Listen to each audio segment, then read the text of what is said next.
Dear students, अस्सलाम वालेकुम। कैसे हैं आप सब लोग? उम्मीद करती हूँ कि आप सब लोग खैरियत से होंगे। चलिए आइए आज हम अपना अगला टॉपिक स्टार्ट करते हैं। Topic number 14.3 that relates to the sexual reproduction in the plants. ठीक है, चलिए आइए बात करते हैं इसकी तरफ।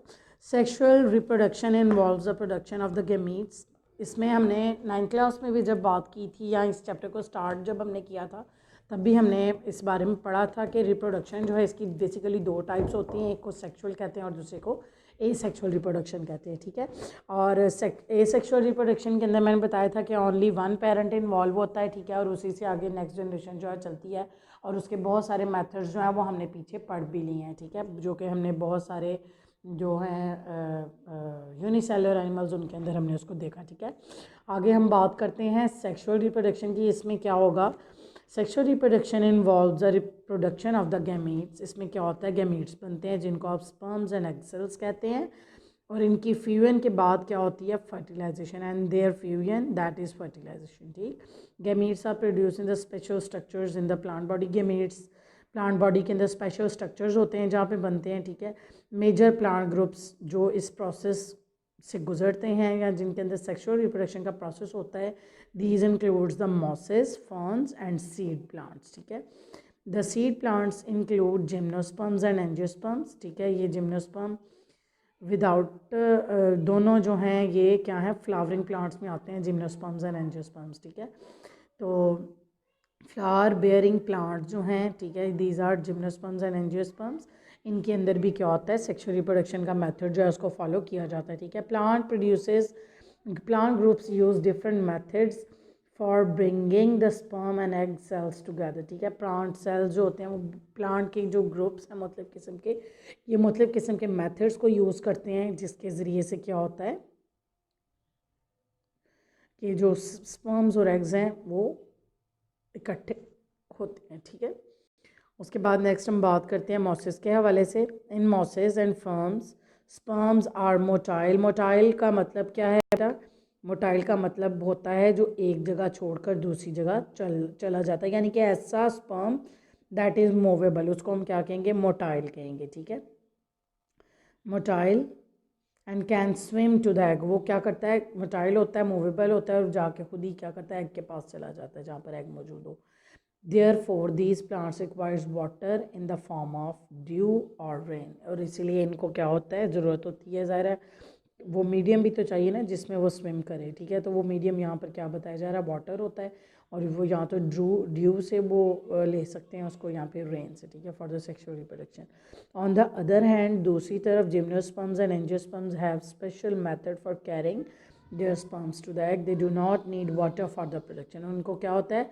जिम्नोस्पर्म्स और एंजियोस्पर्म्स को पानी की ज़रूरत नहीं होती है। ठीक है, अपने स्पर्म को मूव करवाने के लिए। ठीक है, दे do not need water for the reproduction. उनको अपनी रिप्रोडक्शन के लिए पानी की ज़रूरत नहीं होती है। ठीक है, नेक्स्ट पैराग्राफ के बारे में बात करते हैं।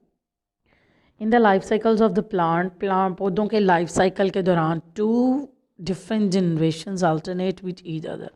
दो तरह की जनरेशन्स होती हैं जो अल्टरनेट करती है। अल्टरनेट मीन्स कि एक दूसरे की जगह ले लेती हैं। ठीक है, one generation is a diploid generation. एक जनरेशन डिप्लॉयड होती है, ठीक है, यानी कि 2n होती है। ठीक है, एंड प्रोड्यूसेस स्पोर्स, और ये स्पोर्स बनाती है। It is called the sporophyte generation, क्योंकि ये स्पोर बनाती है इसीलिए इसको स्पोरोफाइट जनरेशन कहा जाता है। ठीक है, the other generation is a haploid generation, means it is only n।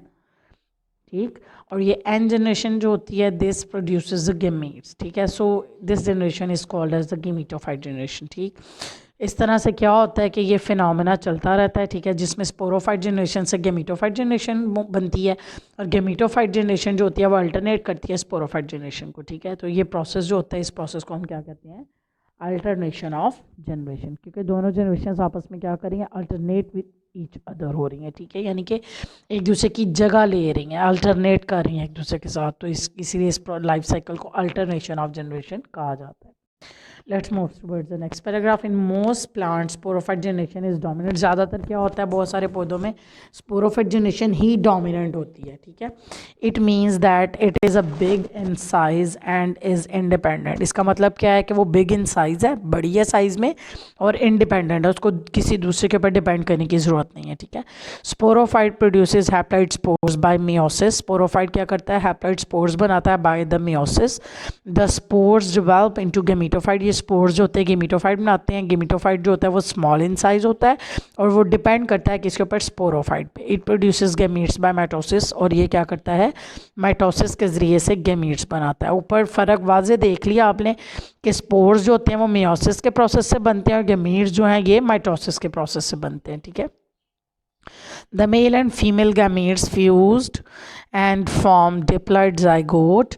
The zygote undergo repeated mitosis and develop into the new diploid sporophyte. ठीक है. और इस तरह से क्या होता है कि उनकी जो फ्यूजन होती है दोनों की, ठीक है, उसके बाद फिर उनकी फ्यूजन करने के बाद जाइगोट बनता है.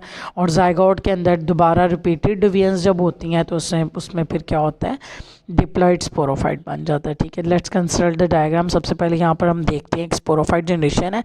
ठीक है. वो मेयोसिस के अंडर को जाती है. ठीक है. डायग्राम को हम टैली करते हैं. यहाँ पे ये देख लें आपके पास इधर ये स्पोरोफाइट जनरेशन है, उसमें मायोसिस होगी. मायोसिस से क्या बनेंगे, स्पोर्स बनेंगे. अब पहले तो वो 2n था, फिर जब स्पोर्स बने तो इट विल बी 1n. ठीक है. फिर माइटोसिस हुई, उसके अंदर माइटोसिस से फिर गेमीटोफाइट बना. गेमीटोफाइट जनरेशन के अंदर भी जो क्रोमोसोमल नंबर है दैट इज़ हैप्लॉइड. ठीक. और फिर उसमें दोबारा माइटोसिस होगी और माइटोसिस से फिर डिप्लॉइड गैमीट्स बनेंगे और डिप्लॉइड गैमीट्स जो होंगे वो फिर गैमीट्स और जो आपके पास कह सकते हैं आपके स्पोर्स हैं वो मिलेंगे दोनों and they join with each other and they form the zygote. और फिर उसमें दोबारा रिपीटेडली माइटोसिस होगी और नेक्स्ट जनरेशन जो होगी वो बन जाएगी. ठीक है. ओके स्टूडेंट्स, आज का जो टॉपिक है आपका वो यहाँ तक ख़त्म हो चुका है. इंशाल्लाह हम नेक्स्ट हमारा जो टॉपिक है sexual reproduction in flowering plants, उसके हवाले से आपके साथ नॉलेज शेयर करेंगे. तब तक के लिए मुझे स्टडी टाइम के प्लेटफॉर्म के हवाले से डिजिटल ईडन गार्डन के साथ इजाज़त दीजिए. अस्सलाम वालेकुम व रहमतुल्लाहि व बरकातुहू.